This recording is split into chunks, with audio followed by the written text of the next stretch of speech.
Парламент рәисенең журналистлар белән яңа ел алды очрашуы ул традициягә кергән чара. Аны үзенә күрә бер җылы сөйләшү дип әйтсәң дә дөрес булыр. Елга нәтиҗәләр ясау һәм кызыксындырган сорауларны шәхсән биреп җавап алу мөмкинлеге. Дружно. Сюда не меня надо приглашать, а Снегурочку, наверное. Фәрит Мөхәммәтшин каләм ияләрен шаяртып сәламләсә дә, ел йомгакларына күчкәч, җитди темаларны кулачлады. Ел авыр булды. Соллы карарларны шактый күп кабул итәргә туры килде диде. Конституциягә үзгәрешләр кертү, төп законда президент атамасын алыштыру, ә гамәлдә 3 елга саклап калу мәсьәләләре үзен тора. Минем уйлавым буенча дөрес фикергә килдек. Бит инде Рустам Нургалиевич үзе дә фикерен әйтте. Мондый заманда бүгенге көндә бу мәсьәлә буенча тарткалашып, кемнедер дошманнарны шатландырырга кирәкми. Начар исем түгел, рәис, татар теленә дә якын, татарчасы да аңлашырлык, күп гарәп илләрендә дә аңлашырлык. Рәис дигән сүз, глава дигән сүздә гел битараф түгел мин бу мәсьәләдә, ләкин аның кешесе яхшы булырга тиеш. Эшчән, халкын ярата торган һәм булдыра торган.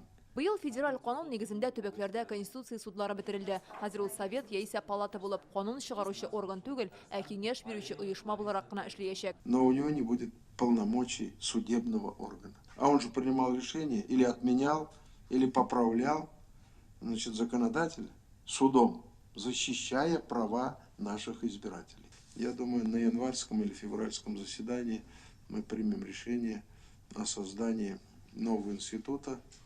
Өлешчә мобилизация, ярдәмләшү, кеше кадере, патриотизм Татарстанлыларның бердәмлеген күрсәтте ди Фәрит Мөхәммәтшин. Махсус хәрби операциядә катнашучылар һәм аларның гаиләләренә ярдәм чаралары турында карарлар кабул ителде. Депутатларга да булышлык сорап халыктан хатлар килә.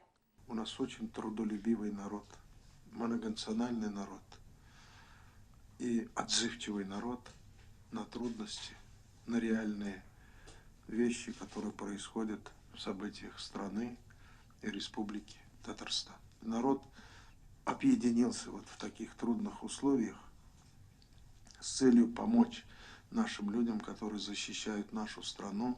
Быел Татарстан парламенты сыйык калдыклар белән эш итү мәсьәләсен хәл итү буенча ил хөкүмәте башлыгы Михаил Мишустинга мөрәҗәгать юллады. Бүген кануннарда сыйык калдыклар дигән төшенчә бөтенләй юк, ә аны кертергә кирәк. Бу сулыклар чисталыгы өчен мөһим. Быел республика бюджеты 27 миллиард сум кытлык белән кабул ителде. Бу республика программаларының кыскаруына китермәсме дип кызыксынды журналистлар. Планнарыбыз зур. Алар корылган.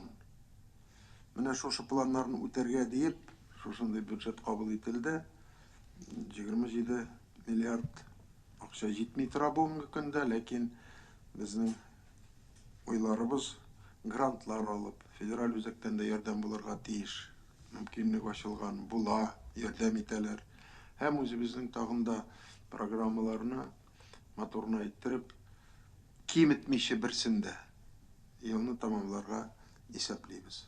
Киләсе 2023 елга планнар зур. Иң элек бәйсез дәүләтләр бердәмлегенә кергән илләр белән парламентара хезмәтләшлекне арттырырга, бу Татарстан икътисады үсешенә зур өлеш кертер иде дип өметләнәләр. Фәрит Мөхәммәтшин журналистларга эшләре өчен рәхмәт әйтте һәм яңа ел белән котлады. Бәхетле тормышлар булсын. Бергәләп, нинди генә авырлык булмаса да, җиңеп чыгарбыз. Фәризә Мәҗитова, Данил Филатов, Яңа Гасыр каналы.